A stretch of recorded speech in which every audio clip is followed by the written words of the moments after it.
Finally, a Marinian with some fight! The rest of your species made decent soldiers, but your genes will make them my elite. My scientists will take you apart first. Hide behind your army, cowardly conqueror! The lightning comes when I call, and nothing will stop me this day! Hello, and welcome to Dolphin's Dive, the weekly strategically minded Sentinels of the Multiverse stream hosted by yours truly, Dolphin. Handelabra believes in civil rights for everyone and in being as inclusive as possible, so any comments or activity actively working against that goal is not welcome and will not be tolerated. You can follow us at Handelabra on Twitter, Facebook, and YouTube, and Handelabra Games right here on Twitch. You can follow me personally on Twitter at LewDolphin21, and on YouTube and Twitch is just LewDolphin, no digits. Sentinels of the Multiverse is currently available for iOS, Android, and PC, Mac, and Linux via Steam, and always via good old analog cardboard and ink. You can get the game and more info at sentinelsdigital.com. What is up, peeps? Darren 2500, oh hi, Ace Virtue, holla. And Darren asking about Benchmark and Stuntman. As a beta tester, I've actually played a little bit with them. Also as a play tester, massive air quotes, as a playtester on the Greater Than Games forums, I've actually seen their decks for a long time, and I've been greatly looking forward to Benchmark because of the hardware and software interactions and seeing how they could work in an actual game outside of just playtesting. And Stuntman is also one that I've been looking forward to, and it's nice seeing them in the digital game and being able to play with them in the digital game because it makes it a lot easier to see their interactions. And Stuntman is not Stuntman, I mean, both, but yeah, Benchmark in particular is one that I was looking forward to. As you saw, there are a lot of start of turn and end of turn effects with him. But anyway, for those of you who aren't sure what we're talking about, let's back up a step. On Tuesday this past week with Sentinels Live, Christopher Bedell co-hosted with Jeremy and John, and they showed you some Benchmark and Stuntman action in the digital game. And even though those decks had been seen on previous Greater Than Games live streams, that was the first time they were seen in the digital game, outside of technically the Tuesday before that, Stuntman was pulled into the Celestial Tribunal, but that's besides the point. Their full decks were showed, as well as their variant cards, and it was nice to see. And Benchmark in particular, if you don't know or if you haven't been following, he has a bunch of hardware and software cards. And softwares are cards that destroy things at the start of their turn, destroy themselves rather, at the start of their turn if there aren't enough hardware in play to support them. So a sort of typical strategy, or I shouldn't say typical because it's not even been out yet, but perhaps typical, or to be expected to be typical, or perhaps obvious strategy with Benchmark is to put a bunch of hardware in play and then play software that can be supported with the hardware. But, you know, maybe things will change and we'll see software be in play even without the hardwares. But going back to what I was going to say, the thing with Benchmark that I've been looking forward to seeing in the digital game, out of like what I've seen in the playtesting and what I've been waiting for the longest time, is the automation of his start of turn and end of turn effects, because he has a lot of start of turn and end of turn things happening, and it's nice to be able to have that in the digital game because they get automated. So it does personally play a little bit too automatic for me currently, but I'm getting ahead of myself because I'm a beta tester. I probably shouldn't be talking about these things. Let's focus on the stream. See this stream that's here? We have Grand Warlord Voss in Dok'Thorath capital, and we have 3 of the 5 Extreme Prime Wardens. We have Extreme Prime Wardens Tempest, Extreme Prime Wardens Captain Cosmic, and Extreme Prime Wardens Argent Adept. And you might wonder which variant of Voss this is, or I shouldn't say variant, but what difficulty of Voss this is. This is Ultimate Voss! His advanced rule in the front, reduce damage dealt by heroes by 1, making this pretty difficult. His challenge rule, whenever Grand Warlord Voss flips, the top card of the villain deck is played, and his flip text is a flip advanced rule. At the end of the villain turn, the top card of the villain deck is played. So you really do not want to flip Voss until you're ready to deal with his extra card plays, because he gets 1 for free by flipping, and then he gets 2 on his turns from that point forward. And we're playing with heroes who don't normally do great amounts of damage. I mean, Tempest certainly has the capabilities. His base power currently doesn't do anything because 1 damage doesn't do anything. A non-character card non-character target dealt damage this way loses blah blah blah blah. That doesn't happen because they're not dealt damage this way. And then Extreme Primord's Captain Cosmic, he deals one target 1 energy damage, which goes to 0. But then each construct deals that target 1 energy damage, and constructs are not heroes, so they will get their damage going through.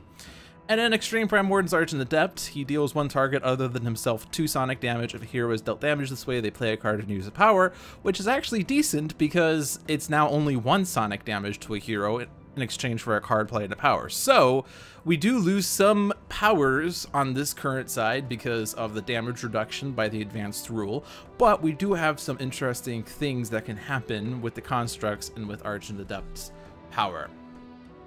Ace Virtue asks, when will the new heroes come out? And the answer that Handelabra has held on to and will remain holding on to is that they will not be released in the digital game until after they are in the hands of the people who pre-ordered the physical game. So you will not be able to play it in the digital game until the physical Oblivion and mini expansions release, which is imminent. It's actually currently shipping, I believe, or shipping from China to their warehouse this month, and should be shipping out of the warehouse in June. So you can expect to play with it this summer, which means that it should be released in the digital game sometime this summer. And that's not to say that these things in the digital game are ready to release, but certainly a lot of people are waiting for them.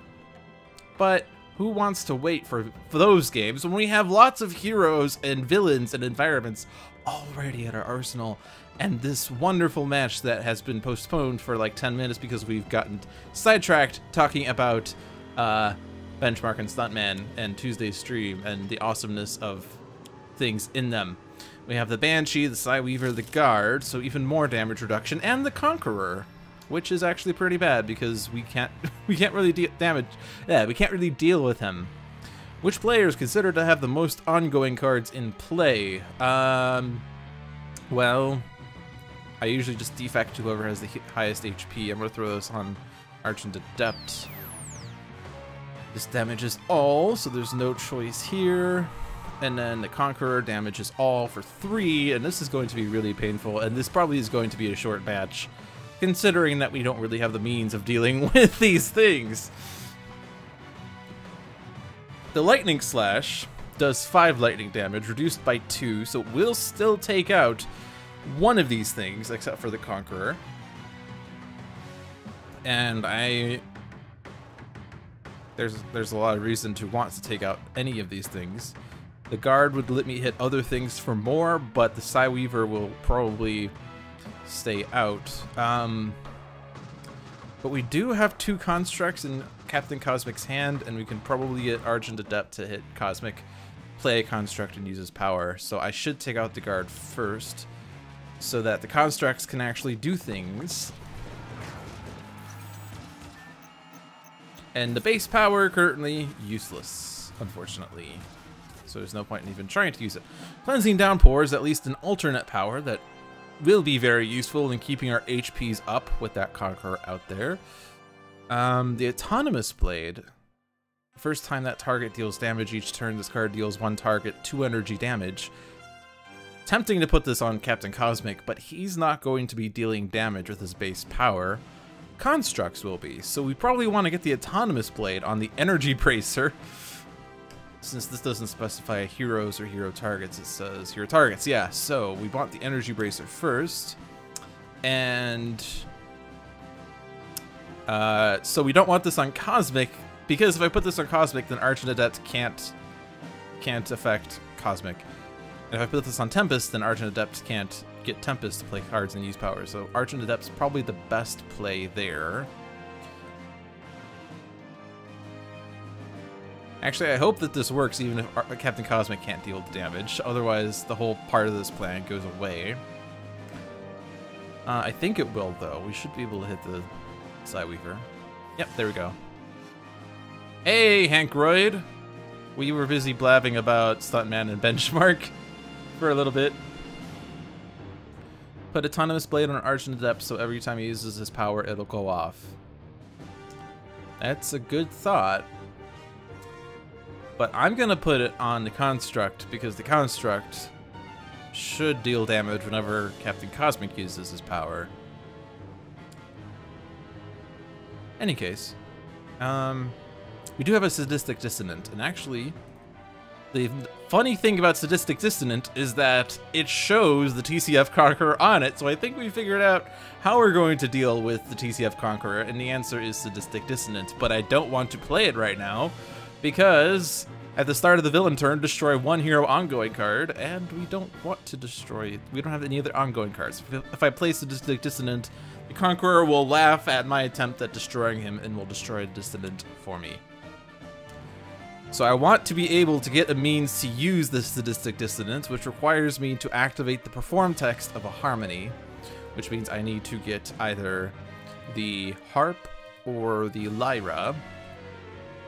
And we have an instrumental conjuration which can get either one of those. So Vernal Sonata almost always goes in hand.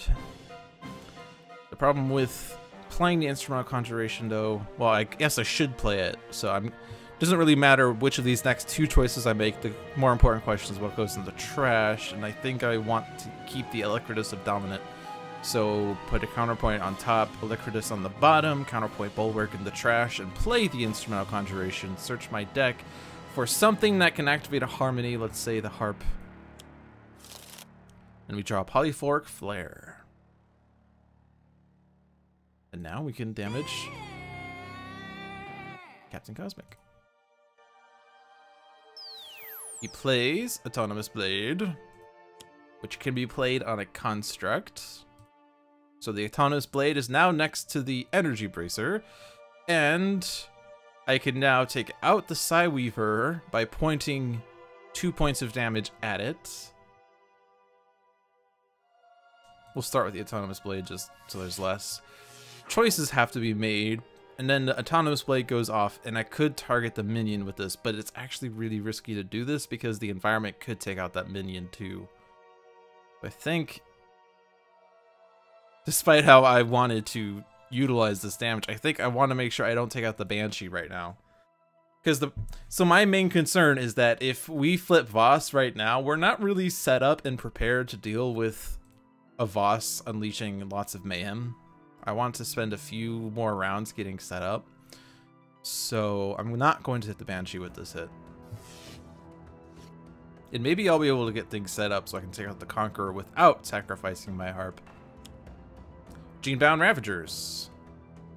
Actually, we're going to lose our constructs as the result, but that's okay. This is Ultimate Voss. So if he flips, he plays a card. He's currently reducing damage by heroes by 1, and on his flip side, he plays an additional card at the end of his turn. So yeah, this wouldn't have hit the Psyweaver, or the Banshee rather. So I would have been safe to play that.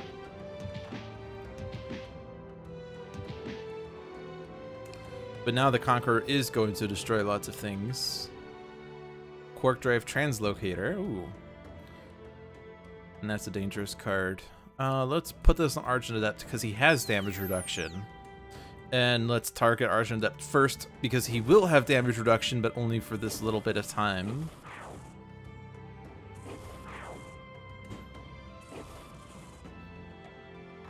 And I think that it's kind of imperative that we get HP recovery going, so let's go ahead and cleanse the downpours. So we have a Conqueror and a Translocator that we have to deal with. And we don't have any constructs. We have a Harsh Offense that could do some amount of damage. A Potent Disruption that doesn't do anything, and a Sustained Influence which isn't going to do anything for a bit. So we're going to have to sacrifice something, and because the Conqueror is the biggest pain, we're going to destroy the Conqueror. The Translocator is going to trigger more card plays whenever a minion enters play, which includes the environment minions, which is especially terrible.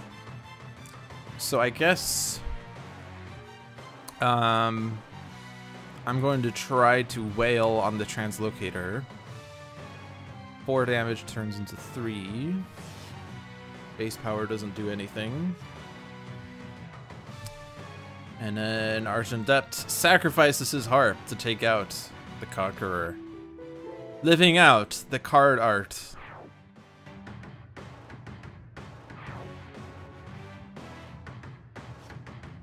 And we got another instrumental conjuration, so we can bring the heart back to take out anything we need to. Another Genebound Ravagers, which is a minion, so we play a Genebound Soldier for free. Excellent.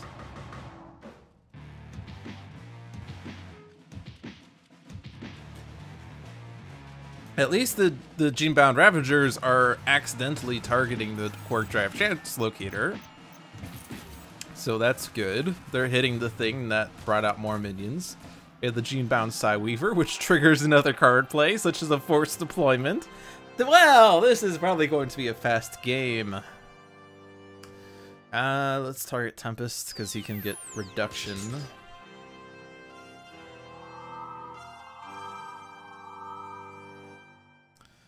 Yeah, and that forced deployment is actually pretty awful, but there's nothing I can do about it. It's going to bring back the Psyweaver and a guard, so we're going to have 2 rounds of 2 damage across the board. And it's also going to target constructs, so I don't know that there's much I can do other than if I had a Dynamic Siphon doing something with that, but that doesn't seem like it's going to happen, is it?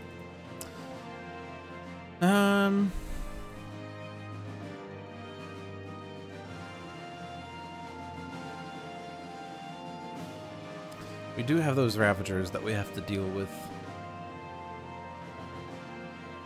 I could take out one of them if I utilize Cosmic's power. We do have the Translocator that we also have to deal with. I want to use Otherworldly Resilience, but that's probably the worst call. Some of the Chain Lightning, because then I can use this to take out the Translocator for sure. I don't want to target villain minions because they're going to return.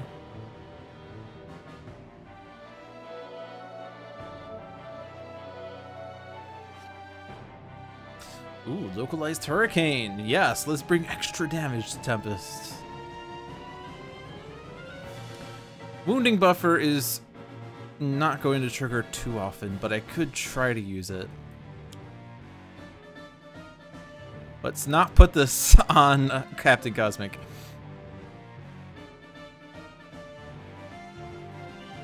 So let's see. If I target the okay, the Ravagers will go bye-bye because of the wounding buffer. So the wounding buffer. Wait, let me double check this clause. The first time that hero character card is dealt damage by a target each turn. Does this trigger multiple times for each individual target? We're going to figure out soon.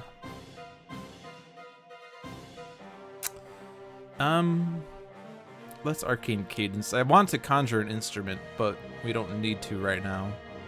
We have the Inspiring Supertonic, which is one I want. It's one I could play right now. Rhapsody of Vigor is great. Alacritus Subdominant is great. Instrumental Conjuration is great. These are all great cards. Unfortunately, I can only keep all so many of them. So I guess Subdominant on in my hand, Vigor, no, Conjuration on top. Alacritus on the bottom, Vigor in the trash, Inspiring Supertonic in play.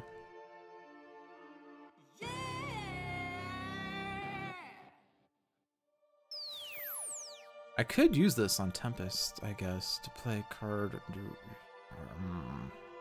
No.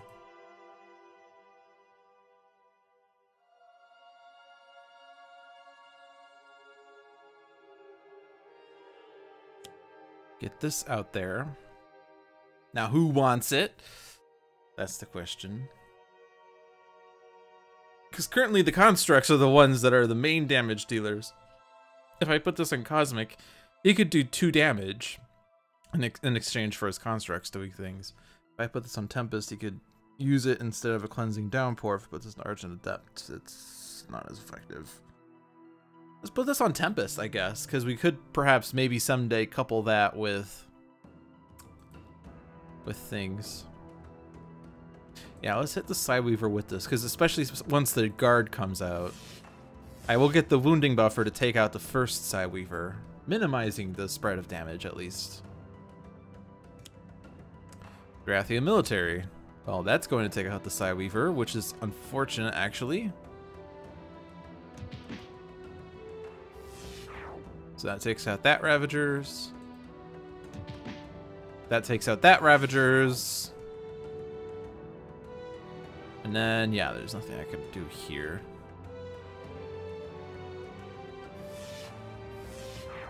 The Psyweaver will return.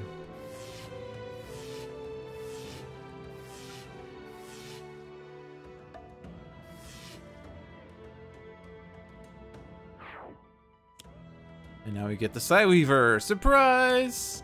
And the Psyweaver. And the Gene-bound Guard. And the Gene-bound Shock Infantry. So, are we going to survive this round? Well, Argent Adept's dead. Tragically.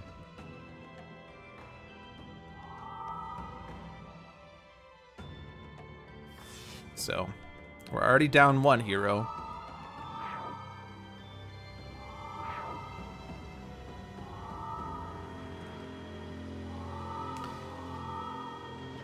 And now we're down 2 heroes. We're down 2, Captain Cosmic.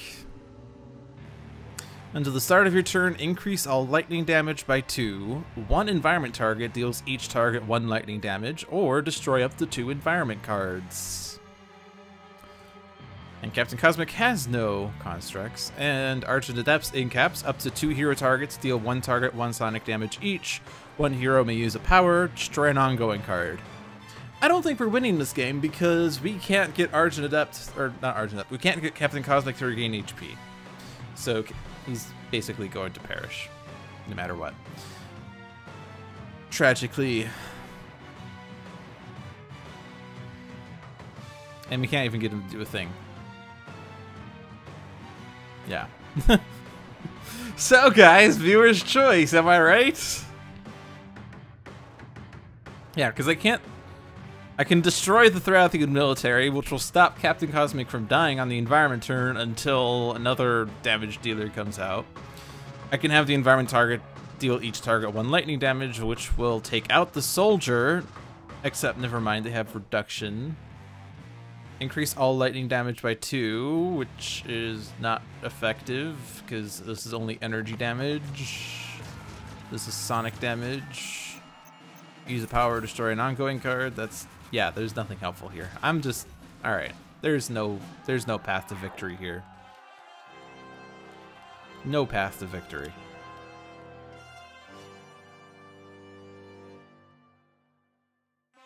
So might as well just let it happen.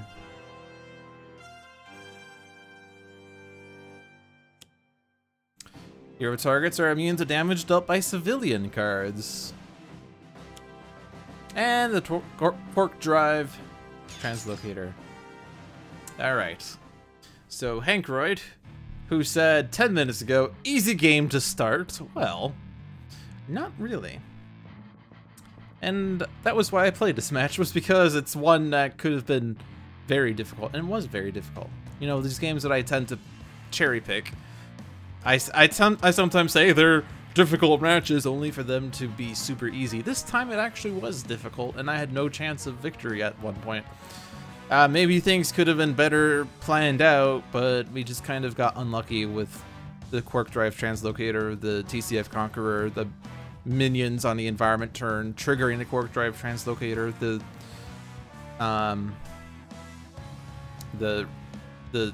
card that does things. I don't remember what it's called. But yeah, that was a hard match. Brand Warlord Voss is not always an easy villain, it turns out. Okay, it is time for viewer's choice. Who wants to participate in viewer's choice?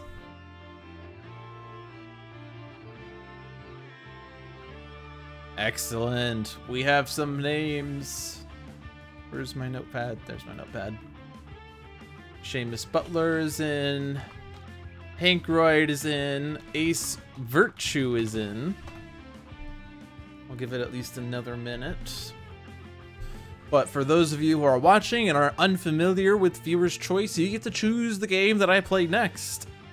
Whether it's classic or team, what villain we play, what heroes we play with, where we play in, the difficulty of the villain in question. And I will remember this time to ask, you know, what villain we're playing against, since that question kind of got dropped to the wayside somehow last week.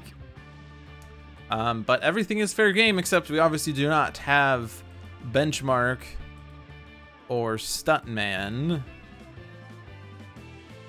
They are not in here because this is the public build, and I cannot demo content. That is what Sentinels Live is for.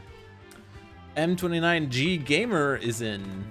Excellent. We have 4 names, the first of which is Seamus. Is this a classic or a team match? Are we going to be playing a solo villain, or are we playing a team of villains? Seamus says classic. So the next question goes to Hankroyd. Oh, and Darren is in. Excellent. So Hankroyd, choose the villain. Ace Virtue, 3, 4, or 5 heroes. M29G Gamer, choose hero number 1. Darren, 2500, choose hero number 2. And then Seamus, choose hero number 3. So we'll stop there. So we're playing classic first off. So these are the villains that are eligible. We have things ranging from Akash Buta up to a Wager Master, and Hankroyd says Citizen Dawn. Hero number 1 is KNYFE. And Ace Virtue says 4 heroes. So Hankroyd, choose hero number 4. Ace Virtue, choose the environment. And M29G Gamer, are we playing standard, advanced, challenge, or ultimates? So while I wait on the remaining answers, I know there have been some. The advanced rules are, on the front side, increased damage dealt by citizens by 1. On the flip side, Citizen Dawn does not flip until there are H+1 or more citizens in play. Since H is going to be 4, that means she will not flip until there are 5 or more citizens in play, where ordinarily she would not flip until there were 3 or more in play. In the challenge rule, whenever a citizen card is destroyed, Citizen Dawn deals the hero target with the highest HP 3 fire damage. One of the least dangerous challenge rules. So let's see. So Darren, Setting Sun Ra. Darren was hero 2. So Setting Sun Ra is hero 2. Seamus was hero 3, and that is Extreme Primordion's Fanatic, one of the remaining extremists that we've not seen in this stream. Or at least in today's stream. We've certainly played with all of them at some point. Hero number 4 is Dark Visionary. M29G Gamer says challenge, and we're playing the Ruins of Atlantis, and that seems like we have all of the choices laid out for us.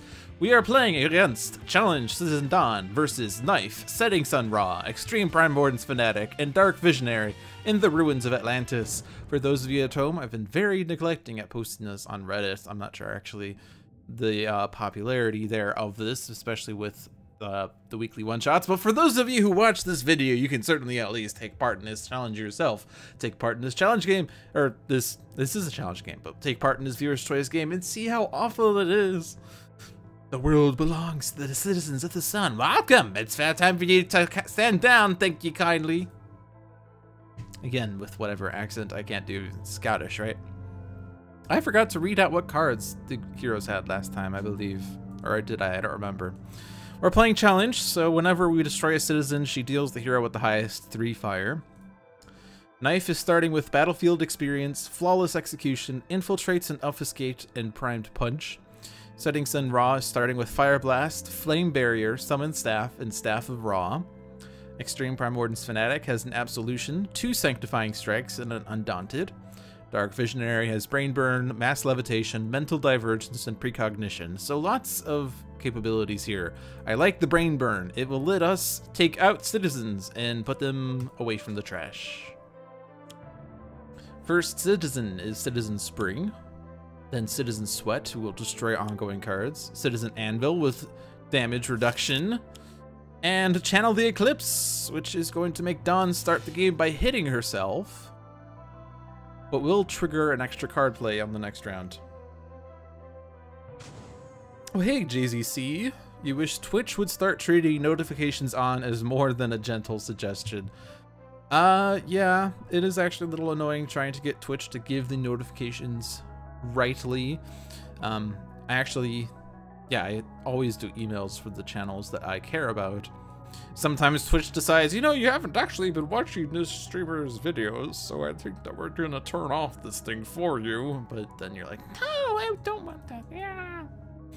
Alright, so Citizen Anvil is providing damage reduction, but we do here have Setting Sun Ra, who has a Staff of Ra, so we could easily do 3 irreducible fire damage to all the citizens, which will put us more than halfway through destroying Sweat. We lack ongoing destruction. Nope, never mind, we do have ongoing destruction. We have a Mental Divergence,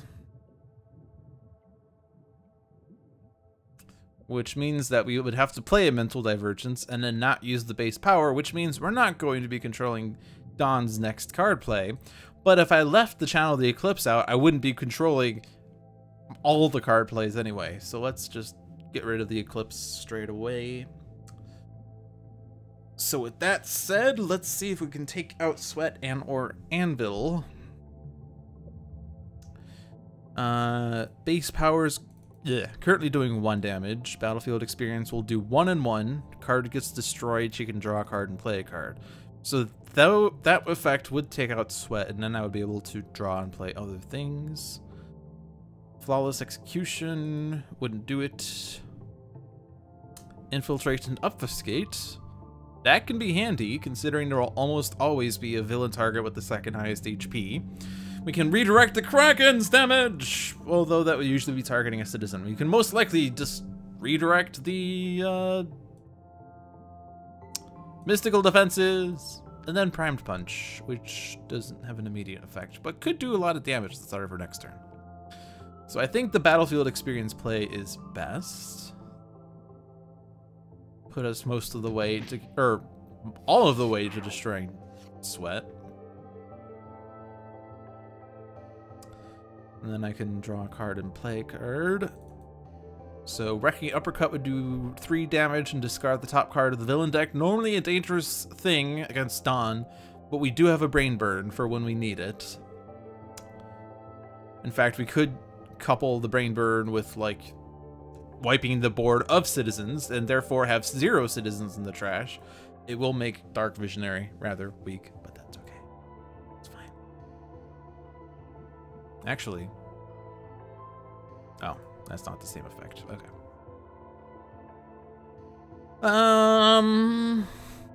Yeah, let's Wrecking Uppercut. We draw a Prototype Servo Gauntlet, which does provide ongoing destruction, situational to destroying a target. This citizen, the card discarded was a citizen after all. So, the thing about Setting Sun Ra that's a little off-putting, to be honest. I mean, this power is amazing, but it does come at a cost. One cost is he deals damage to himself. The other is he destroys one of his ongoing cards. The other is that he removes the top 2 cards of your deck in trash from the game, which includes the ongoing card that was just destroyed, or the one-shot that you just played. So, as much as people say you might as well play Summon Staff because you draw a card and play a card, I actually want to avoid using that, honestly, because I don't want to lose Summon Staff. I don't want Summon Staff to be removed from the game. If I use my base power right now, it only removes the 2 cards from my deck, which could be whatever's. But if I play Summon Staff and I draw a card and then I play the Staff of Ra that's already in my hand, and then I use my base power, I remove 2 whatevers from my deck as well as the Summon Staff. But I could just play Staff of Ra anyway, so it's like, okay, whatever. I'm just gonna Summon Staff. Or Staff of Ra. I'll keep my Summon Staff. And that might mean that I might never play Summon Staff in this game. Or it might mean that I'll only play Summon Staff when I don't have an option. Let's throw this on Ra, whatever. He damages himself, whatever. Scorched Earth and Solar Flare have been removed from the game. Alright. Those are okay.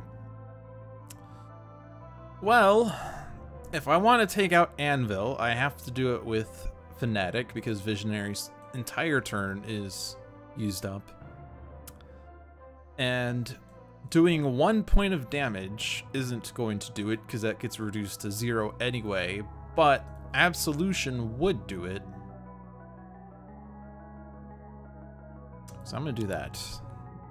She's already at max. I probably should have had Citizen Dawn target Fanatic, but that's okay. Anvil is gone. Here, we'll target Fanatic now, after the fact. Smite the Transgressor!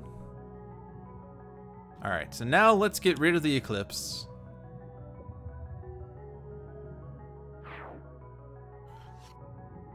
And we have a suggestion, which we can also use to move citizens out of the trash.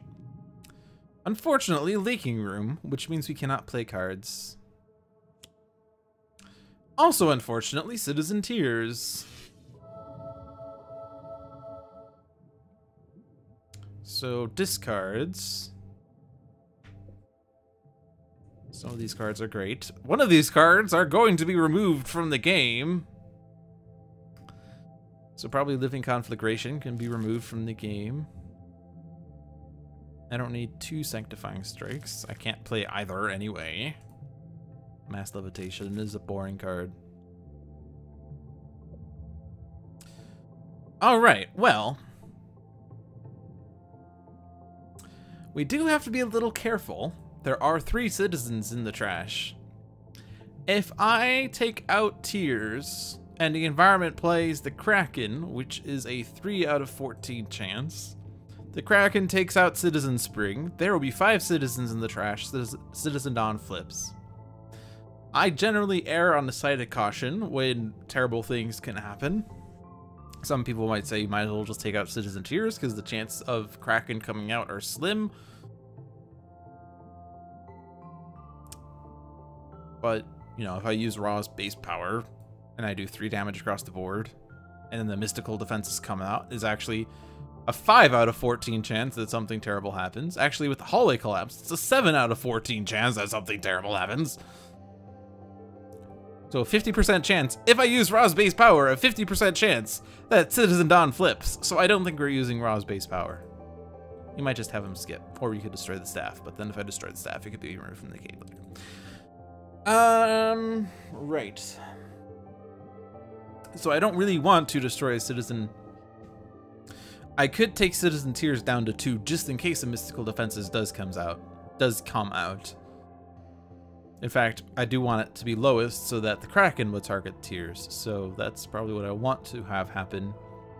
And the best way to do that would be to absolve Tears. So I can just use my base power on Dawn right now. I think that's probably the best play. I don't want to damage Spring, and Tears is going to be taken out through other means. Drawn to the Flame!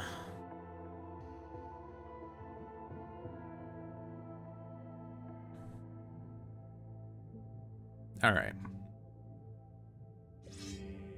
So now, are we lucky? Are we going to see the mystical defenses? You might think that I could just use Visionary's base power on the Ruins of Atlantis, but I want to avoid the devastating auroras. We have Citizen Summer, who deals 3 fire damage to 2 heroes, or Citizen Hammer, who deals 3 fire damage to 4 heroes. I think we're going to go with the Summer option.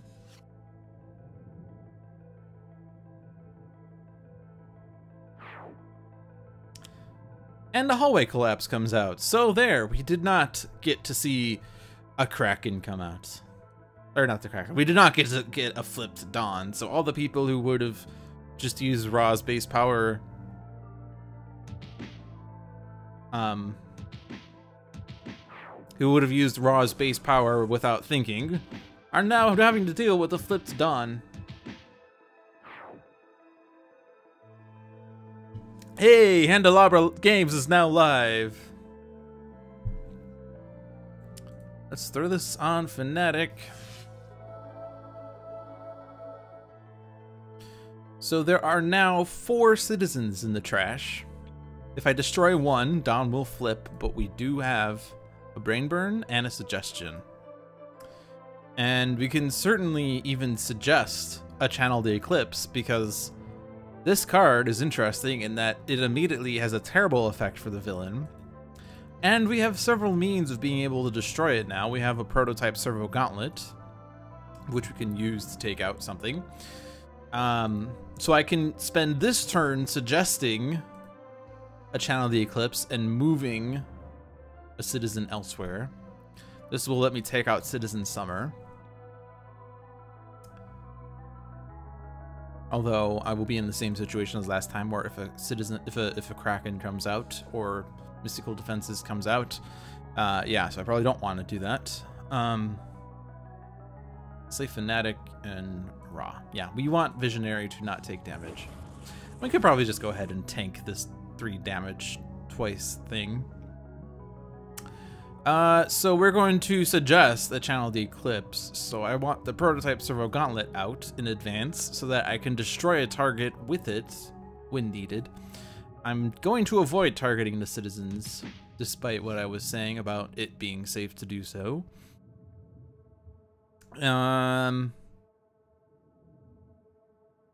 Ra is not going to use his base power.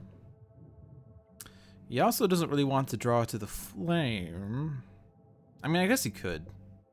We would do 1 damage. What is that, buzzing? Oh.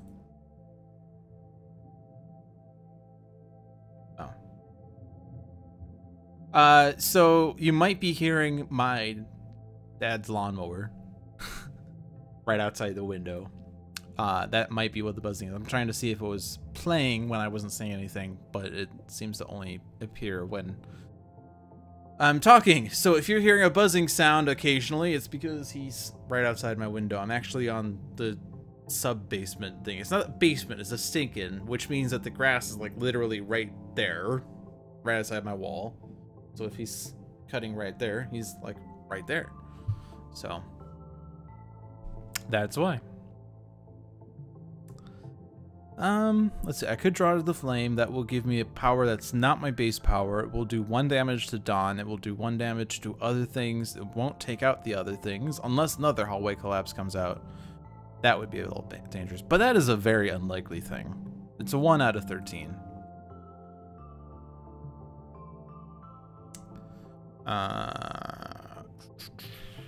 Flame barrier, and then Summer would probably target Ra. Actually, he didn't target Ra last time. She didn't target Night of the Living Lawnmowers. Well, I'm going to summon Staff, because I'm not using my base power anyway. There we go. Flame Spike. Excellent. Let's go ahead and draw to the flame. It's a very unlikely situation. In fact, because I will be using Suggestion this turn, I can use Visionary's base power in the environment, and now it's a 0% chance that a hallway collapse will come out. I shouldn't say 0, because it might be hallway collapse or other terrible card. Holy Nova I don't want. Sanctifying Strike's okay. Smite the Transgressors okay. Undaunted is fine. It's not really gonna have much of an effect though. Let's Sanctifying Strike. Sacrosanct Mortar! Coupled with Extreme Primordion's Fanatic. Beautiful.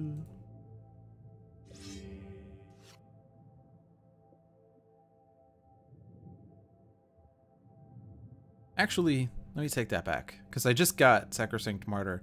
I'm going to use my base power on Dawn, And now I could play Holy Nova because all damage dealt by Fanatic is getting redirected to Dawn.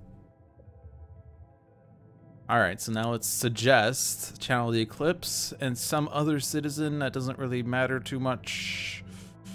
Probably Assault. It doesn't really matter unless we somehow get Dawn to cycle through her entire deck, but Assault is the least painful citizen of these. I rewinded.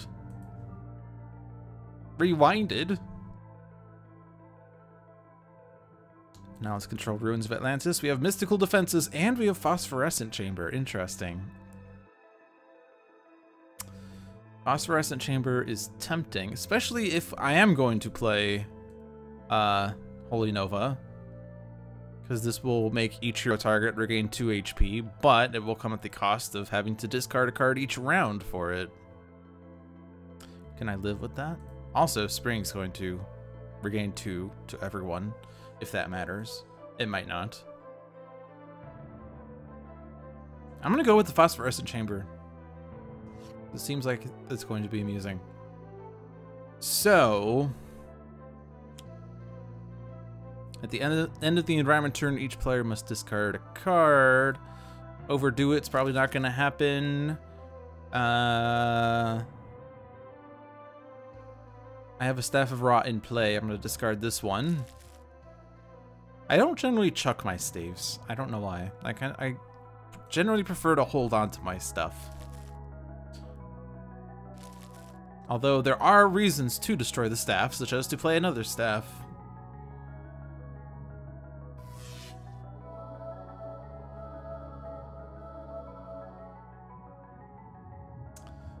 Yeah, so we can't hit Raw with this. So let's not hit Visionary. Or no, this is hitting Raw.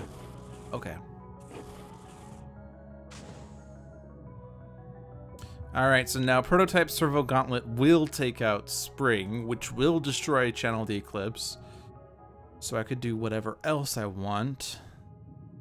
Let's get the Infiltrate and Obfuscate, although that's not going to really matter at all. Oh, I can even take out something else. Actually, yeah, let's take out Summer. I didn't realize it was going to do that much damage. I forgot about the +1 from the Servo Gauntlet. But now I can take out Channel the Eclipse.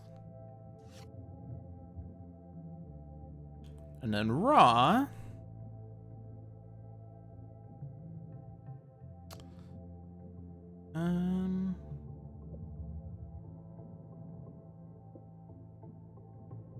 I kind of have to do 1 point of damage to Spring. 1 point? Do I need to do 1 point? Well, like if I'm going to use Drawn to the Flame, I need to do 1 point, yeah. And Fanatic's redirecting to Dawn, and Visionary's going to Brain Burn.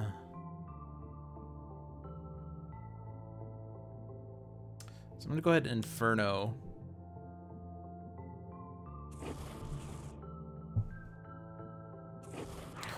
What am I doing? There's 5 citizens in the trash.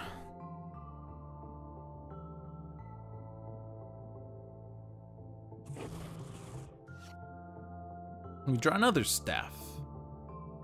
Interesting.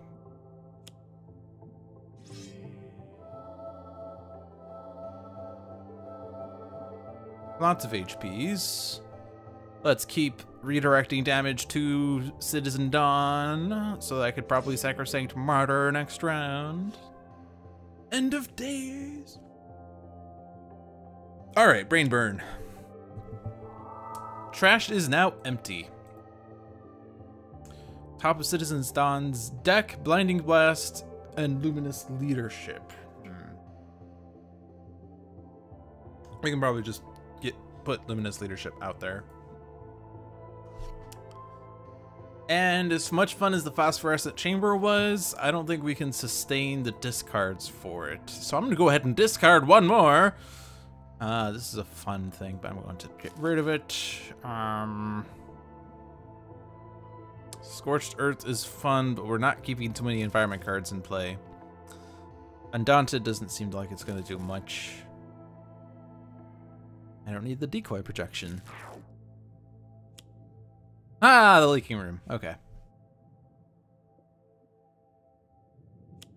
Oh no, the luminous leadership! We have not seen any devastating auroras, fun fact.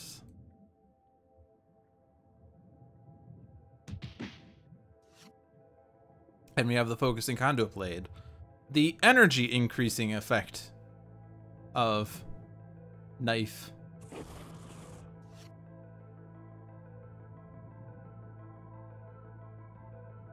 So not really too many choices to make here. That's the unfortunate thing about cards like Leaking Room, is that it makes it so there's not really too many choices that you can make, because you don't typically have too many powers out. Although we did have a bunch of heroes with multiple powers. This is actually a choice I have to make here. But Luminous Leadership is only going to have Dawn regain 1 HP, as opposed to preventing a devastating Aurora from coming out. But we have Return with the Dawn, which is funny because there are no citizens in the trash. Versus Citizen Truth, who makes Dawn immune to damage, reduces damage dealt to Truth by 1, and yeah. So usually you avoid Return with the Dawn, but there's no citizens in the trash, so we're gonna Return with the Dawn to no effect. The Kraken! Targeting Visionary, which is actually pretty bad. Come on, Visionary, stay alive. Also, unfortunately, is the fact that we don't have a citizen for the Kraken to target, so we're gonna have to deal with the Kraken. But we currently don't have the means of dealing with the Kraken, or of getting rid of Visionaries, or saving Visionary, rather. Which is especially tragic. I could just sacrifice Visionary. I mean, it's not like it's terrible if I sacrifice Visionary, right? One hero target regains 1 HP, one player may draw a card, move a card from the environment trash to the top of the environment deck. Interesting, this can make the environment useless.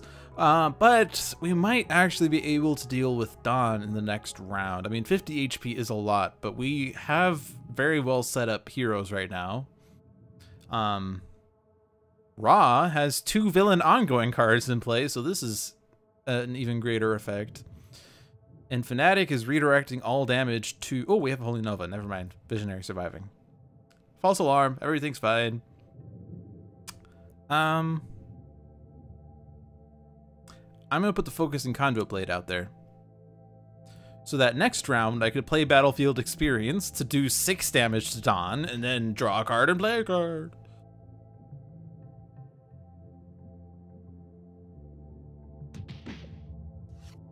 We could even maybe get it set up for the Kraken to take out Dawn, maybe. Yeah,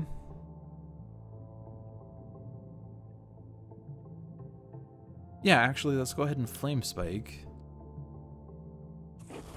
So I can use an extra power. I can draw to the flame.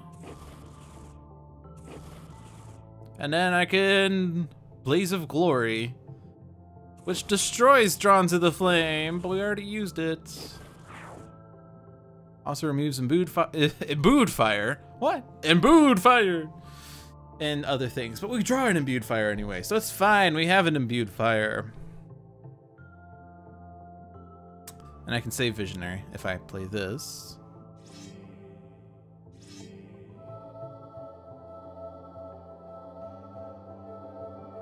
And then I still want to redirect damage to Dawn.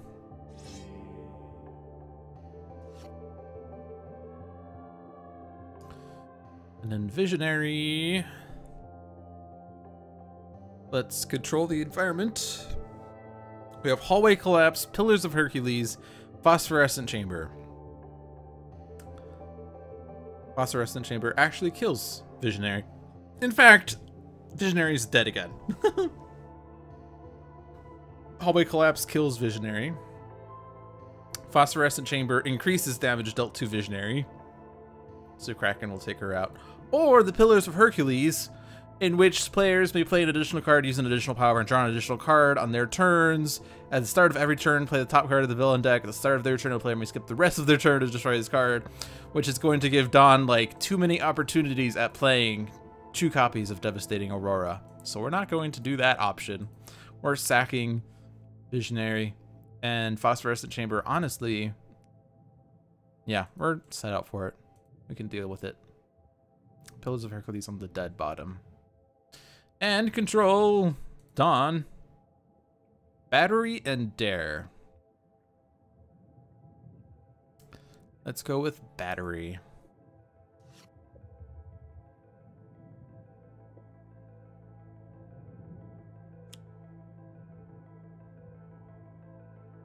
Oh no, Visionary's gone. Oh no, we have to discard.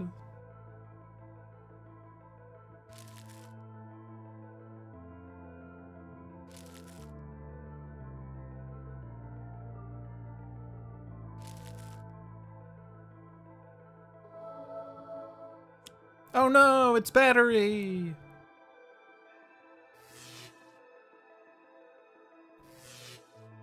Can we do 38 points of damage this round? Battlefield Experience. Battlefield Experience. Dawn for 8 damage.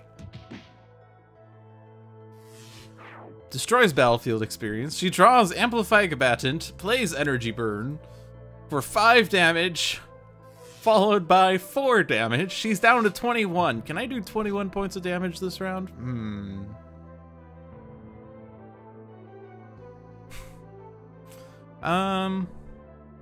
Most damage would probably be with Fire Blast. And then we Blaze of Glory. I take that back.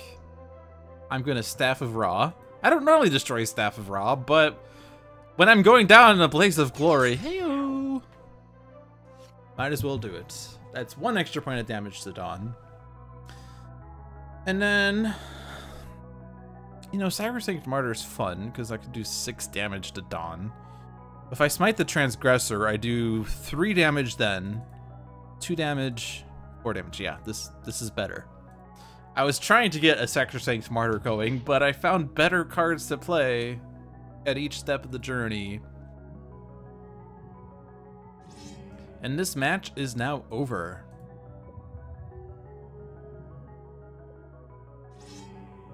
Could I do 38 points of damage this round? Yes, I can. That is how you defeat Challenge Citizen Dawn.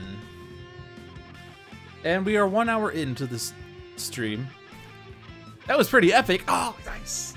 This game has been rated epic by JZC.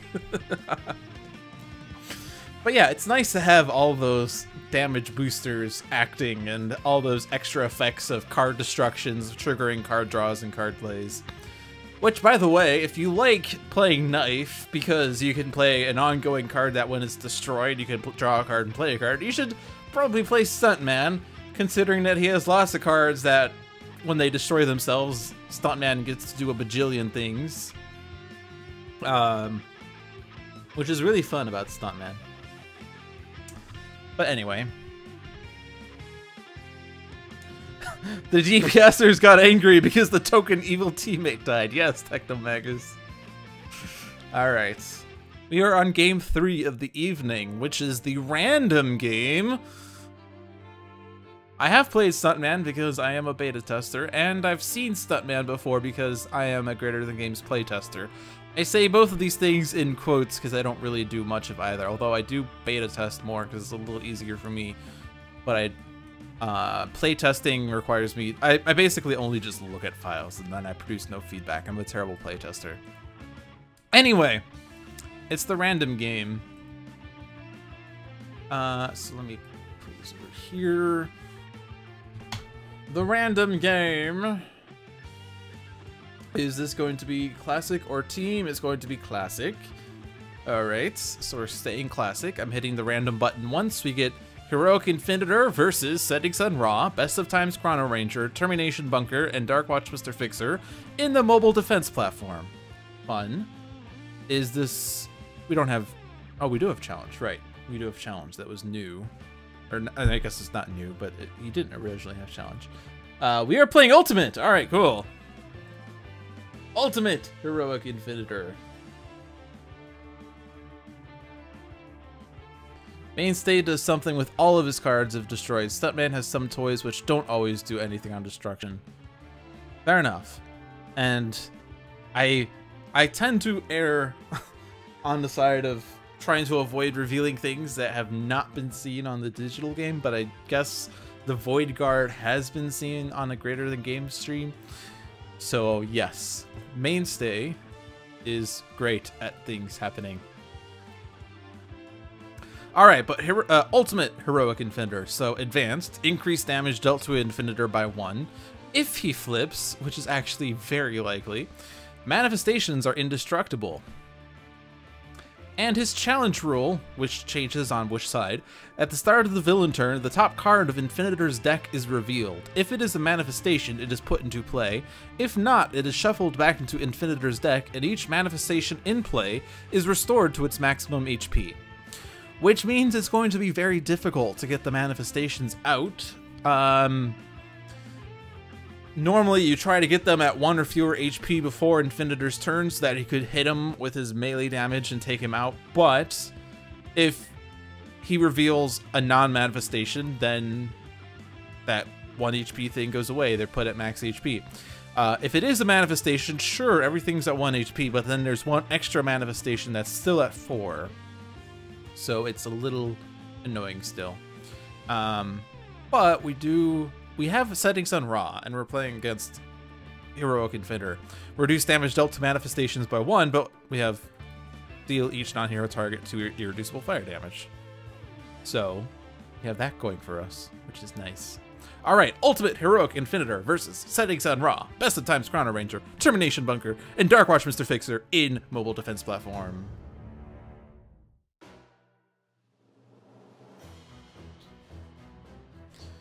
I can barely resist the whispers of oblivion.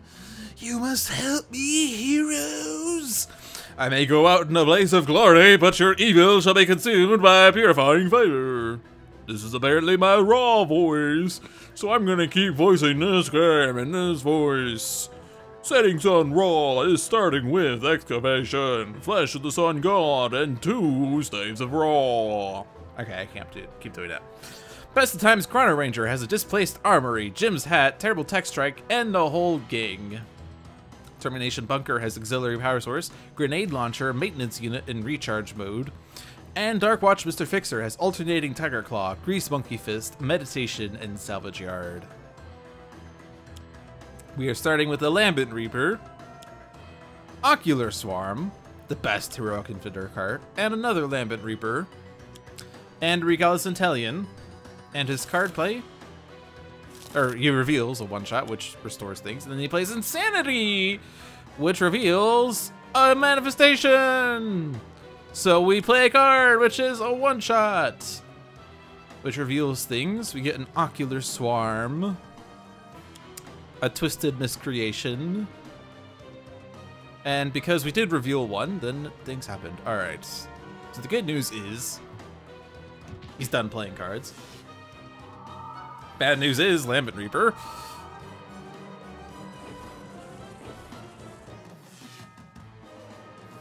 Also, ouch. But that's okay. Well, Staff of Ra and Blaze of Glory puts all the manifestations at 1. So let's do that.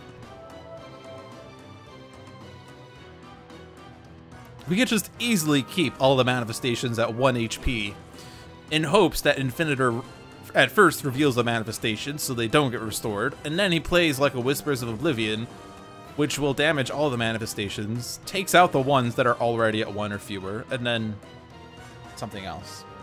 So let's start there. Jim's hat, of course. Displaced Armory.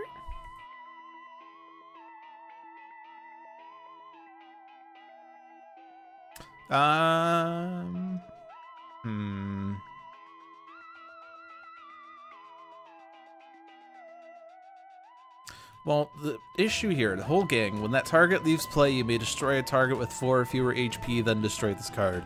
Normally great against manifestations, not as good against Heroic Infinitor. We have a bunch of equipment cards.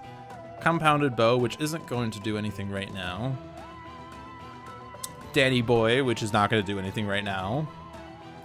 Neurotoxin Dart Thrower, which will come in handy if Heroic Infinitor accidentally flips, because we could reduce his damage. Because, by the way, if he flips, he deals each non-villain target 2 energy damage. Any target dealt damage this way deals itself 2 irreducible psychic damage. Ouch. Then again, damage dealt by villain targets is irreducible and cannot be redirected, so never mind! It's not a good card. And Temporal Grenade, as well as Masada.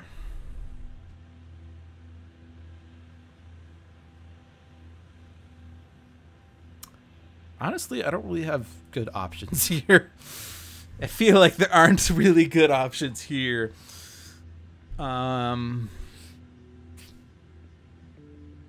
I'm just going to hold on to these cards. I'll save my Displaced Armory for when I need a specific equipment card. And I'll save the whole gang for when there's something that might come out in the environment that I want to get rid of. I mean, I could play it prematurely. Or preemptively, I guess. But, yeah. I'm not really too worried about the environment. So, Termi-Nation Bunker. If you destroy one of your ongoing equipment cards, you can draw a card, play a card, and use a power in any order. But if you just play a card to use this power, you're basically... all you're basically doing is drawing a card. So I'm going to put Maintenance Unit out. And I'm going to try to eventually get Bunker's heavy plating. Heavy plating? Heavy plating. So that we can keep him high. Darkwatch Mr. Fixer. Might be best to get his redirect effect. I mean, it's not going to be helpful on the flip side, but if Fixer gets damaged by something that's 2 or fewer, we can redirect it, such as by Whispers of Oblivion. Certainly making damage dealt by Mr. Fixer irreducible doesn't really do much for me. Increasing damage dealt by Mr. Fixer doesn't do anything for me, because I'm not going to use this power right now. There's no reason to. And I don't need to salvage yards. I'm going to meditate for the Driving Mantis.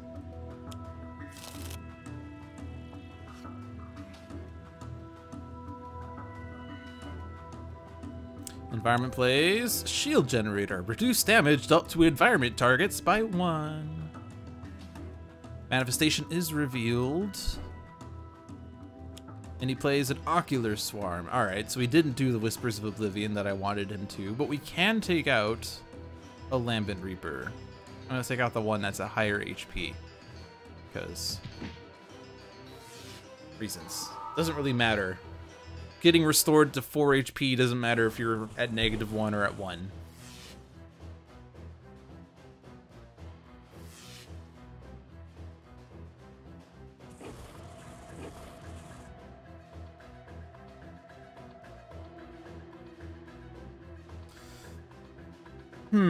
Oh, actually... hero character cards are immune to fire damage until the start of your next turn. So...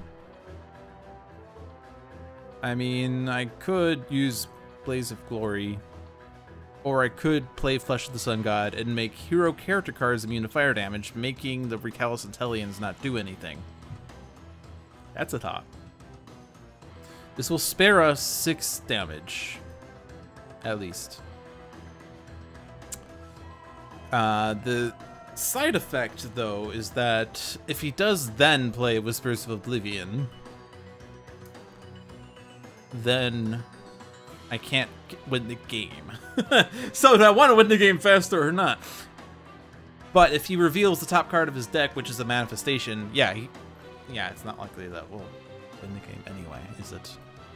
Alright, let's just keep ourselves spared from the recalcitrants.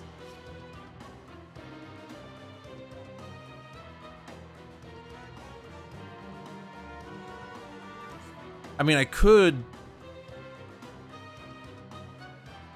still get these manifestations down to 1. It would require by any means. And I could also get out the Masada. And then I would get that. Yeah, so we're going to do that. Sudden contract by any means on Recalcitrant. Then I can actually hit it with 1 damage. And then I can displace the armory for the Masada. And I forgot that there's another point of damage here, which is fine. Yeah, we'll just, there's no real point in trying to spread it out anyway.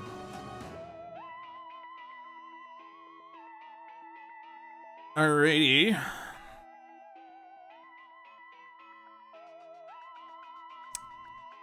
I'll put out the auxiliary power source. I'm still going to use maintenance unit. Upgrade mode.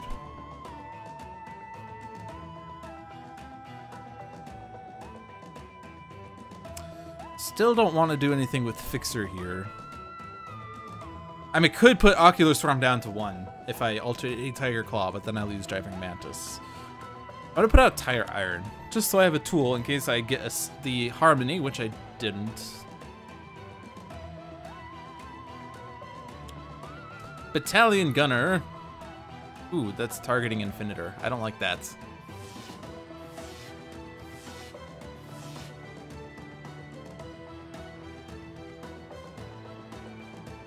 I guess that didn't really do anything, but that's okay. Top card is a 1-shot. Damn it.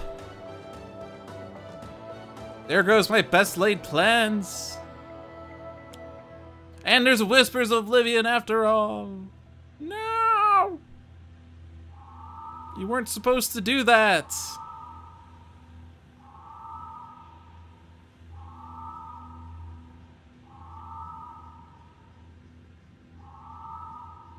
So this is going to really hurt because he's hitting himself too, which is not something I want to have happen.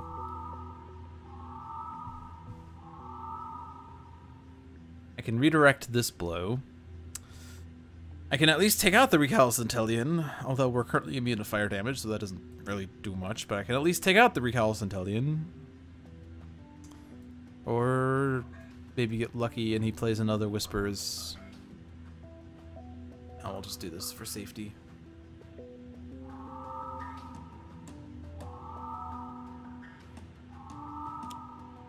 He plays the Crazed Artifice. So he reveals the manifestation. Yeah, so now he's done. So I could take out the Recalcitrant at least.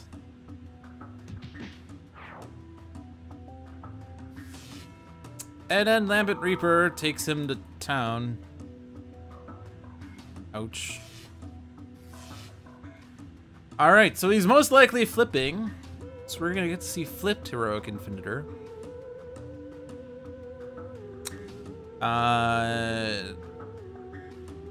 Yeah, Crazed Artifice. Ugh. Yeah, we lost the Whispers of Oblivion. So at best, he reveals a Lambent Reaper. Or something else. At best, he reveals a Twisted Miscreation. Then he plays the Lambent Reaper, and then the first Lambent Reaper takes him out. Yes, he's flipping. So you might as well hold on to your butts because he's flipping. And the annoying thing about Advanced Heroic Infinitor is that when he flips, normally, he would destroy his manifestations, would he? No. All cards under this card are destroyed. Then an Infinitor deals each non-hero target X energy damage, and each hero target regains X HP, where X is the number of cards destroyed this way. Whenever a manifestation would enter play, Infinitor regains 4 HP. When it enters play, it is destroyed. At the end of the villain turn, he deals each non-villain target 2 energy. So I guess it doesn't automatically destroy his fellow manifestations. But they are indestructible, which is the annoying clause from the advanced rule.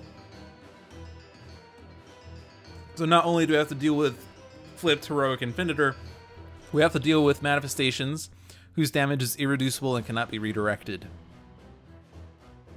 So he's flipping, and I can't really do anything to prepare for it. Let's summon Staff, I guess. Scorched Earth.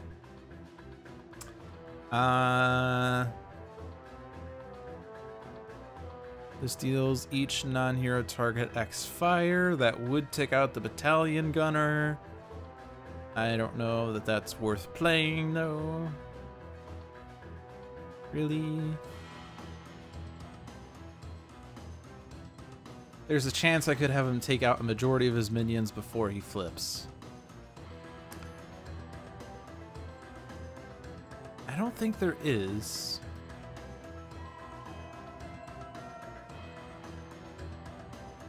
He reveals, so start of his turn.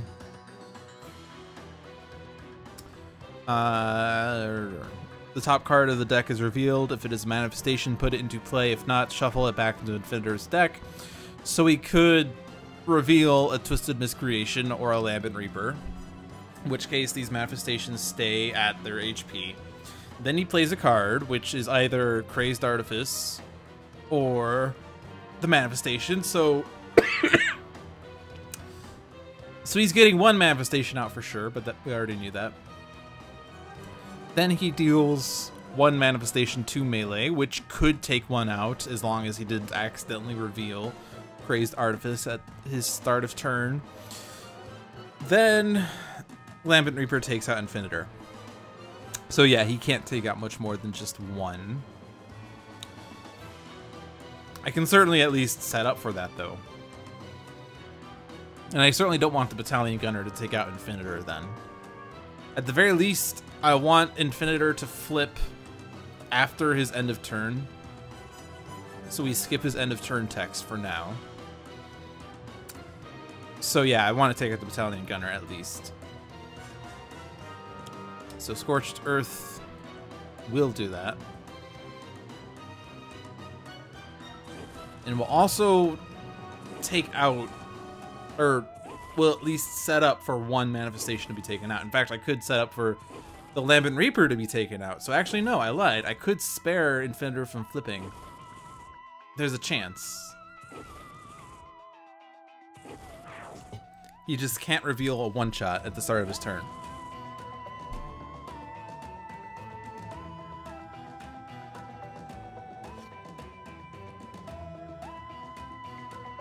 He is still going to flip, though, because all the manifestations will be in play.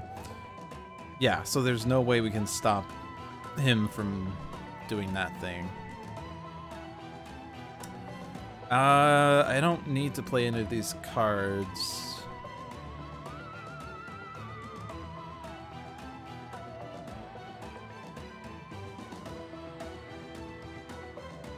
Yeah, I'm not going to play any of these cards. I'm just gonna try to get better things.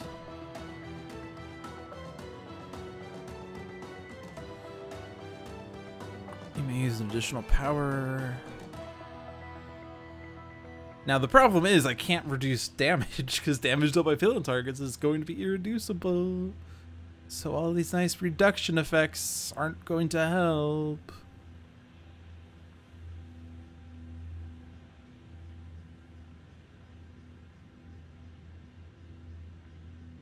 No, I'm gonna keep that. I'm just whatever. Whatever. Grenade launcher. You would drop Driving Mantis.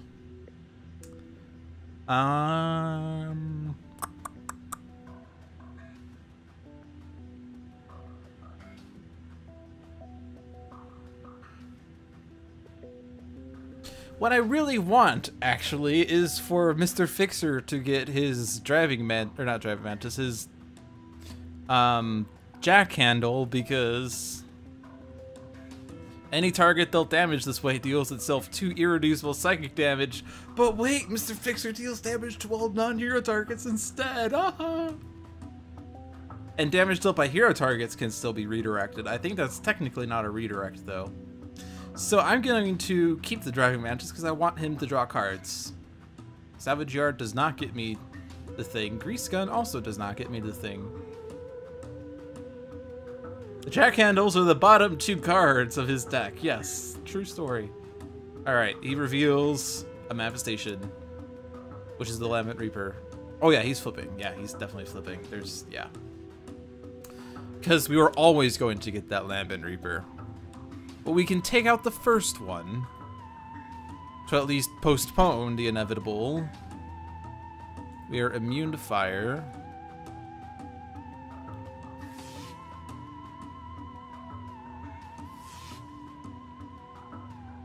Immune to fire.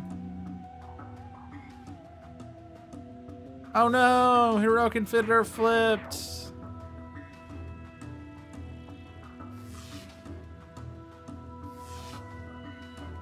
Manifestations are still indestructible!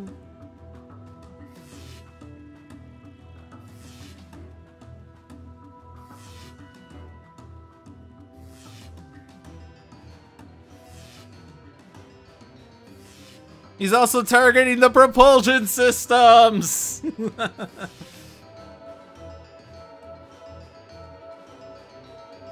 Alright guys, we're fighting flipped Heroic Infinitor, I think for the first time in the Dolphin's Dive?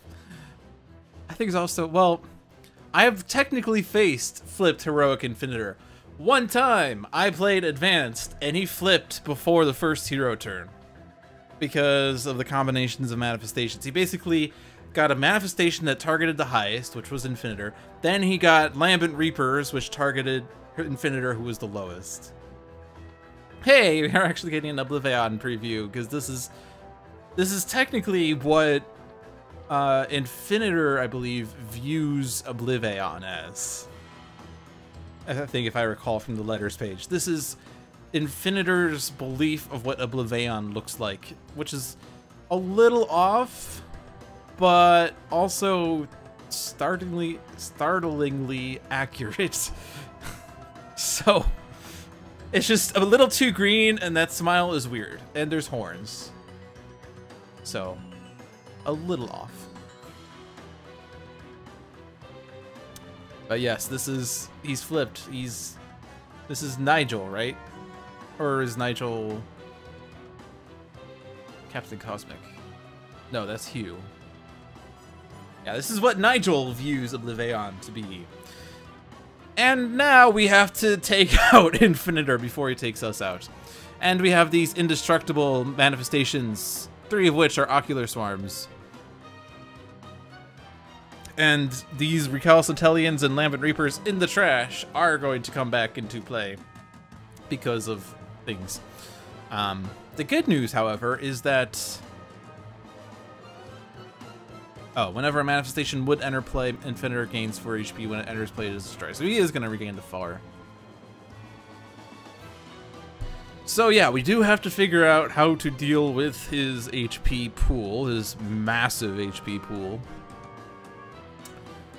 And we are sort of not aided by several factors, but we do have one thing to our advantage, which is that we have a grease gun. Yay, we have a grease gun!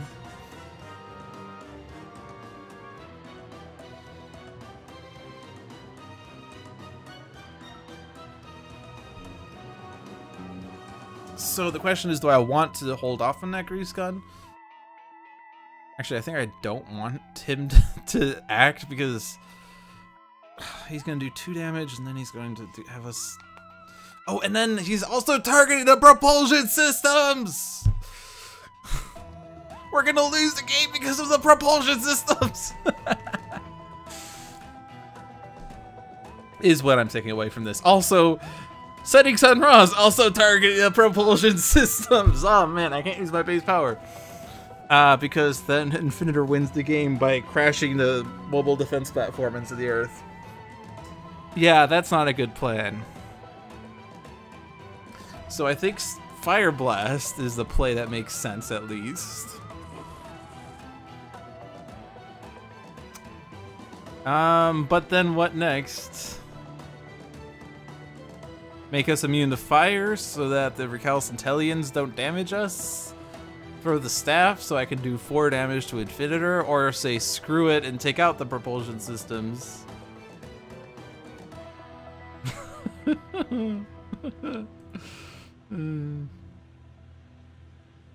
Let's be immune to fire.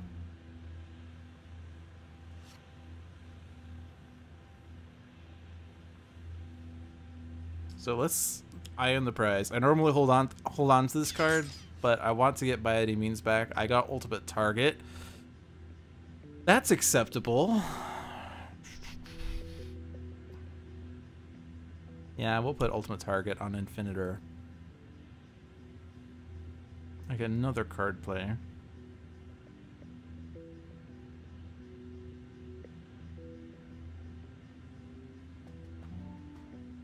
I'll put Danny Boy out. Doesn't really make a difference between Danny Boy and the whole gang in terms of damage to Infinitor. I'm not trying to spread the bounties around. If I destroy this card, I can use an additional power.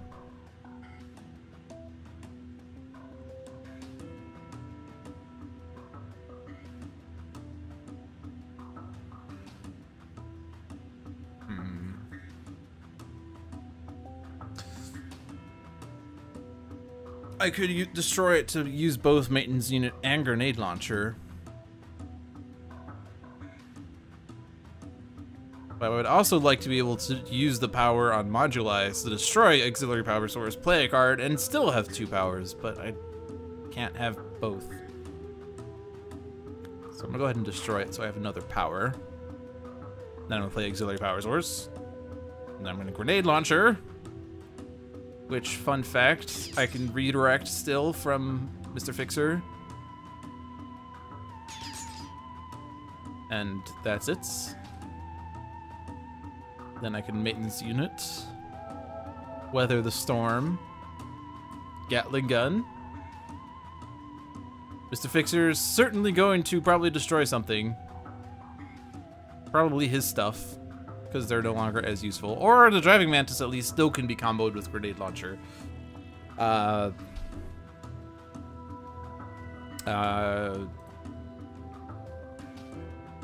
We don't have any other equipments in our trashes.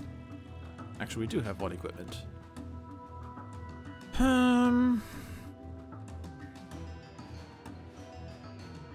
I could put out Grease Monkey Fist to lose the Driving Mantis. Use the base power to destroy Tire Iron. This would let me do 4 damage with Fixer. If I don't destroy Driving Mantis, if I play Overdrive instead, I could do 6 damage. Destroy Tire Iron and Driving Mantis. I could also just destroy Masada, because there's no point in having Masada anyway. Versus Danny Boy. Unless I play another bounty or something, I don't know. I could also displace Armory it back anyway. Or I could get the other one. I could destroy Staff of Ra, but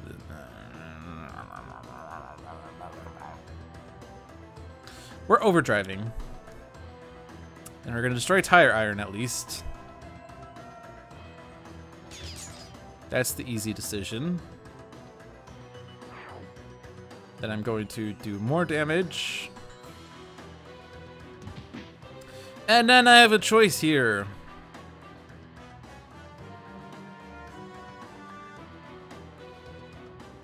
I mean, really, compounded bow is what I want. So it doesn't really matter if I keep Danny Boy or Masada. In fact, Danny Boy versus compounded bow is weak. So we're gonna do that.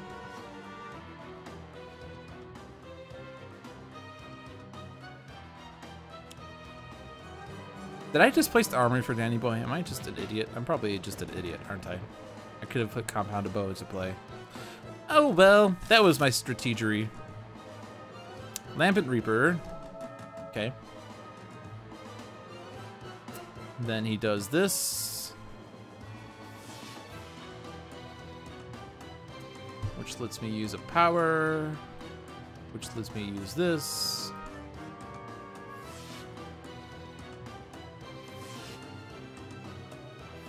This can't be redirected. The propulsion systems. The propulsion systems.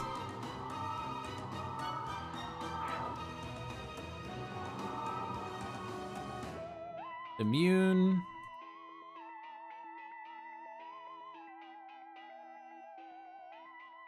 And then that. And then that.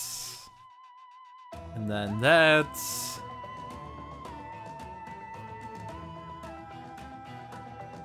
And then that. Oh, Chrono-Ranger's going down. Okay. I guess the choice I made earlier on who to take damage did matter, because I was basically deciding who's dying. Fun fact. Alright, Chrono-Ranger's dead. So what does that mean for me? One player may draw a card, one hero may use a power until the start of your next turn. At the start of a player's turn, they may discard a card to play a card. Interesting, okay.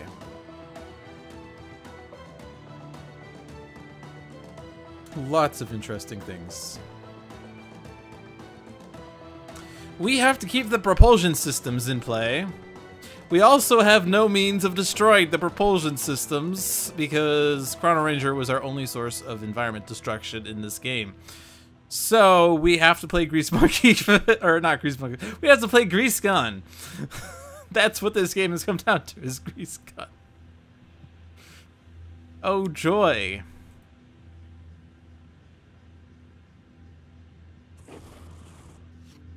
That is our only hope. It's the Grease Gun. All right. Draw a card, play a card, use a power, discard a card to play a card.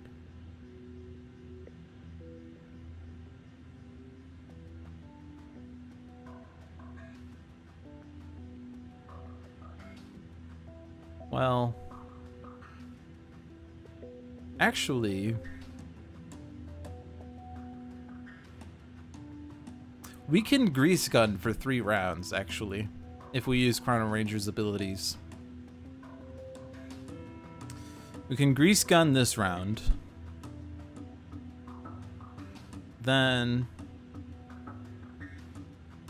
yeah, even if Grease Gun is out when we get to the start of his turn or whatever, then we can play a salvage yard to get Grease Gun back in my hand, and then I can play a Grease Gun. Actually, no, it needs to be destroyed first. That's right. That is right. There are probably means of destroying. No, there isn't really.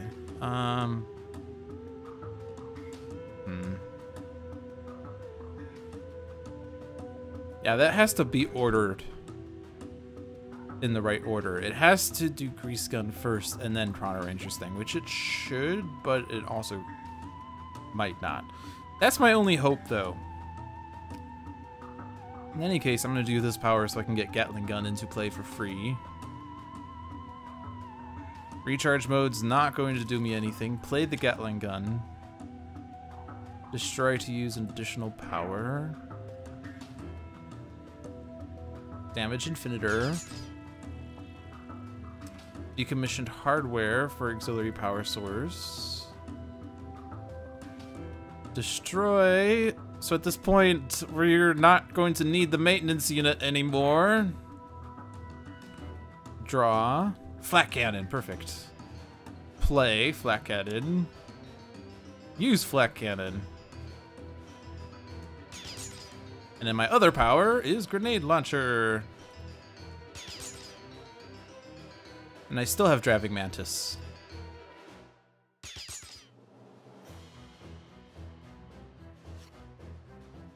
A heavy plating's not gonna do me any favors, but neither will upgrade mode anyway, but whatever. Discard a card to play a card. I don't need to, especially because if I play Grease Gun right now, it goes away. So skip this, play Grease Gun, skip my play, skip my power, or skip my power, skip my draw, rather. Shield Generator. Infinitor's at 54 HP. Now he's gonna cycle through his deck.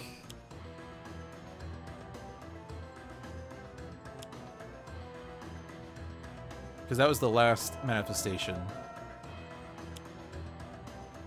So yeah, now he's gonna just start cycling through his deck.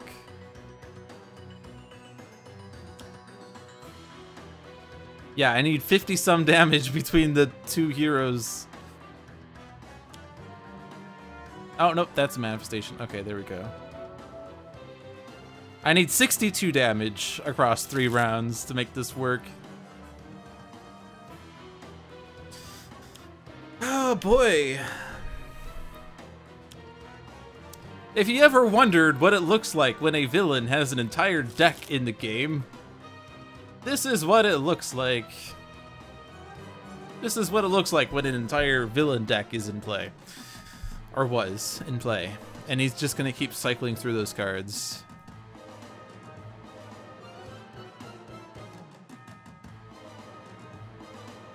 Alright, discard to play. So I could throw the staff. And then I could play the staff. And then I could play Inferno or something. But let's actually discard a staff and play Excavation. Because I want more damage dealers. Get a staff. Blazing Tornado. Flame Spike. Alright, Flame Spike is what I actually wanted. Because now I can do this. Then I can do this. I cannot use my base power because that will destroy the propulsion systems, but I can throw the staff.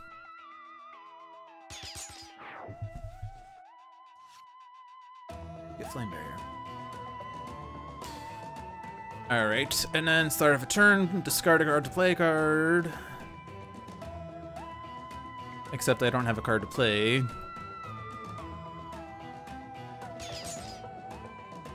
Destroy to use an additional power. I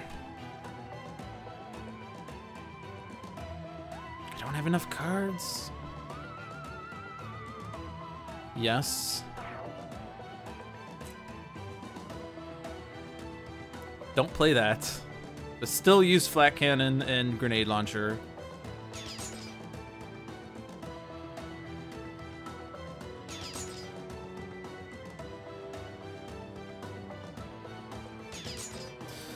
And don't target anything else with this.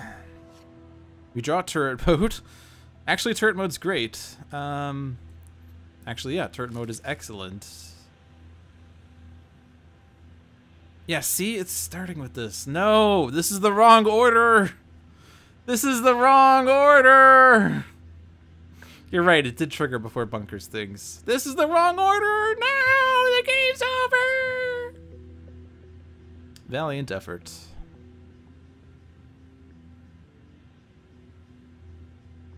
I will. Here we go. Alternating Tiger Claw to play Salvage Yard. Play Overdrive at the start of my turn. So I still get a play phase here. So I can play Bloody Knuckles. Use 2 powers. It really doesn't matter. Except I want to destroy the Bloody Knuckles second. And destroy Bloody Knuckles. Alright, Infinitor, you win. We probably would have won if the order of operations worked.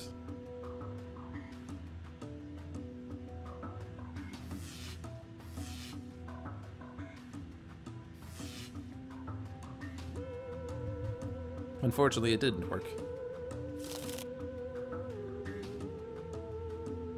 No manifestations were revealed this way. Each target is dealt 1 damage that can't be redirected. Here, we'll just fast forward. We'll fast forward with tab because it's a more convenient button for this purpose.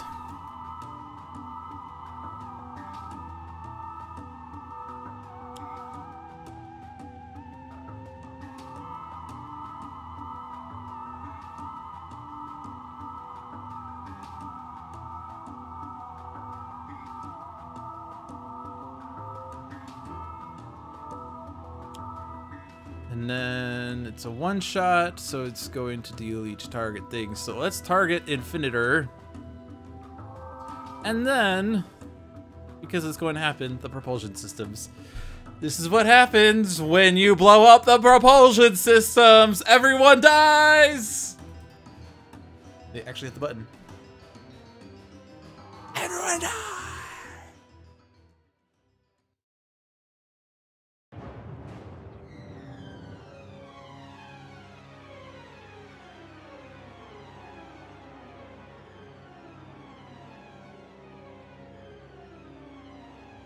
And then they died. It's a letters page episode. That's what this all was.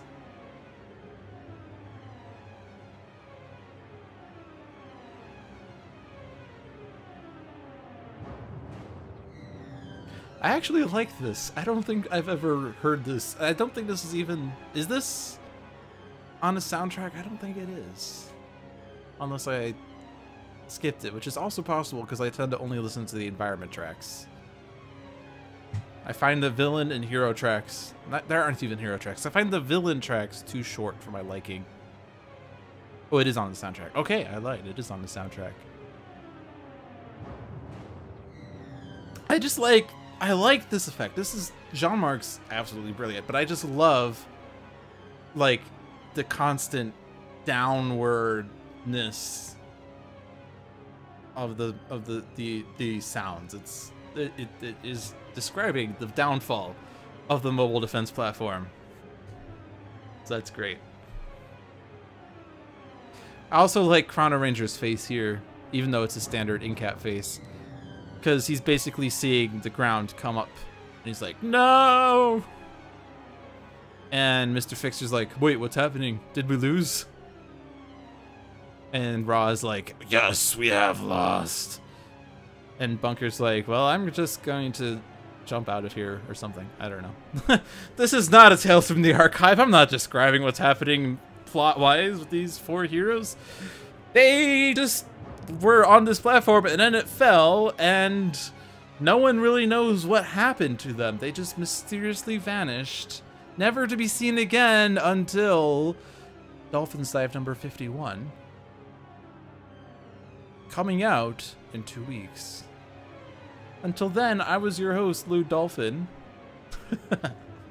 To be continued. Actually, that would be amazing. Maybe I should come back to a game with these 4 heroes doing something or another. If I remember that. In any case, thank you for watching. I am going to call it here. It is a little shy of 2 hours, but I do have to get some work done. So thanks for watching. I hope you enjoyed the stream as always. If you are new to the stream and you see this game and you think it's an amazing game and you would like to purchase it for yourself, it is available on digital media through Steam or iOS or Android devices. Look for it in those avenues to play it digitally.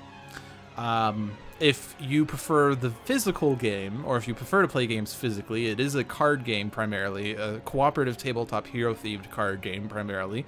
You can get that through the Greater Than Games site, or you can also search for it through online retailers, or perhaps even your local board game store might have it.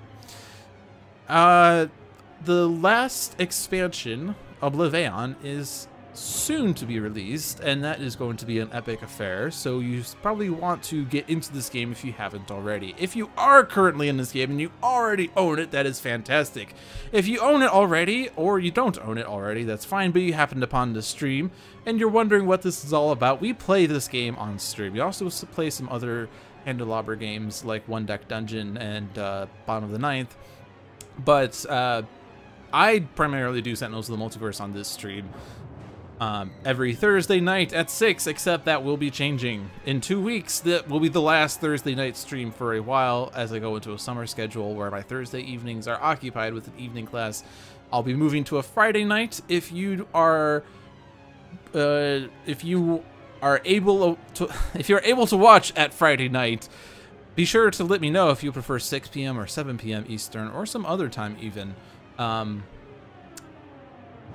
I will try to stick between 6 or 7 because it's prime time for the East Coast, but be sure to drop me a line if you think that there's some better option that will result in more viewers. In any case, that is not the only stream that happens here. There's also Sentinels Live every Tuesday with Jeremy and John, where they demo content and show various decks that have been worked on and are not released to the public yet because they are still in beta/pre-beta. And every Sunday is Tales from the Archive with Zach, another letdown. That's his username. That's not another letdown of a stream. It's his username is another letdown. And it is a more storytelling stream than Dolphin's Dive, which is very focused on strategy and discussion of various things that we can try to do to win the game, especially when Heroic Infinitor decides to take down the mobile defense platform instead of beating us to oblivion. In any case, that is it for tonight. Thank you for watching. I hope you enjoyed this. I will let this music keep playing into the fade out, so bye.